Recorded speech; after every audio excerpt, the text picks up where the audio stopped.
Hello friends, വൈകുന്നേരം ഒരു 4-4:30 ആയപ്പോൾ അമ്മ എനിക്ക് ഇരിക്കപ്പുറത്ത് ചേർത്തില്ല, എന്തെങ്കിലും ഉണ്ടാക്കി ഇപ്പോൾ കൊടുത്തേ പറ്റുള്ളൂ. അപ്പം ഞാൻ നോക്കിയപ്പോൾ അവിടെ ഒരു വെജ് നൂഡിൽസ് ഇരിപ്പുണ്ടായിരുന്നു. എന്നാൽ പിന്നെ അത് തന്നെ ആയിക്കോട്ടെ എന്ന് വിചാരിച്ച് അവിടെ ഇരുന്ന കുറച്ച് ക്യാപ്സിക്കും തക്കാളിയും നമ്മുടെ വെളുത്തുള്ളിയൊക്കെ ഇങ്ങനെ വെട്ടി മുറുക്കിയെടുത്ത് മാറ്റി വെച്ചിട്ട് നമ്മുടെ നൂഡിൽസ് ഇതേപോലെ ഒന്ന് വേവിച്ച് വേറൊരു പാത്രത്തിലേക്ക് മാറ്റി വെച്ചു. ഇനിയാണ് വർക്ക്.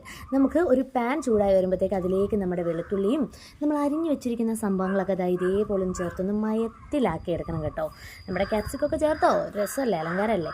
അപ്പോൾ അതൊക്കെ ചേർത്ത് ഒന്ന് വാടി വരുമ്പോഴത്തേക്ക് നമ്മുടേതല്ലാത്ത ഏതോ ഒരു കോഴിയുടെ 2 മുട്ട എടുത്ത് ഇതേപോലെ പൊട്ടിച്ചൊഴിച്ചിട്ട് നന്നായിട്ടൊന്ന് സ്ക്രാമ്പിൾ ചെയ്തെടുക്കണം. പിന്നെ നന്നായിട്ട് അങ്ങോട്ട് ഇളക്കിക്കോ. ഇളക്കാൻ നമ്മൾ മലയാളീസിനെ ആരും പഠിപ്പിക്കേണ്ടല്ലോ, അപ്പോൾ പിന്നെ അങ്ങോട്ട് ഇളക്കുക. അങ്ങനെ ഇളക്കി വരുമ്പോൾ നമ്മുടെ മാഗി മസാലയും പോട്ടെ, നൂഡിൽസ് മസാല, എനിക്ക് എന്താണെന്നറിയത്തില്ല, മാഗിന്നേ വായി വരത്തുള്ളൂ. ഇങ്ങനെ നൂഡിൽസ് മസാല ചേർത്തിട്ട് നമുക്ക് കുറച്ച് സോയ സോസും കുറച്ച് ടൊമാറ്റോ സോസും കൂടെ ഇതേപോലെ വെച്ചിട്ട് ഇളക്കാം. ഒരു അലങ്കാരത്തിന് ഇരിക്കട്ടെ, ഒരു ടേസ്റ്റിനും. അതിനുശേഷം നമ്മൾ വേവിച്ച് റെഡിയാക്കി വെച്ചിരിക്കുന്ന നമ്മുടെ നൂഡിൽസ് ഇതേപോലെ അങ്ങോട്ട് ചേർത്ത് കൊടുക്കാം.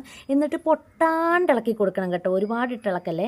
ഇനിയിപ്പോൾ ഇത് ചവച്ചല്ലേ തിന്നാൻ പോകുന്നതെന്ന് ചോദിച്ചാൽ എനിക്കൊന്നും പറയാനില്ല. ഞാനിതേ പൊട്ടാണ്ട് എടുത്തപ്പോൾ ഇതേപോലെ കിട്ടിയിട്ടുണ്ട് കേട്ടോ. നല്ല മണമൊക്കെയാണ്, കാണാൻ നല്ല സൂപ്പറാണ് കേട്ടോ. കാണാൻ മാത്രമല്ല, കഴിക്കാനും അടിപൊളി ടേസ്റ്റാണ്. അപ്പോൾ നിങ്ങൾ ഇതുവരെ നൂഡിൽസ് ഇതേപോലെ ഒന്ന് റെഡിയാക്കി നോക്കിയിട്ടില്ല എന്നുണ്ടെങ്കിൽ നമുക്ക് ഇനി ഇങ്ങനെ ഒന്ന് ഉണ്ടാക്കി നോക്ക്, ഭയങ്കര ടേസ്റ്റാണ് കേട്ടോ. അപ്പോൾ ഈ വീഡിയോ ഇഷ്ടപ്പെടുവാണെങ്കിൽ എന്നെ ഒന്ന് സപ്പോർട്ട് ചെയ്യണേ. Okay, by.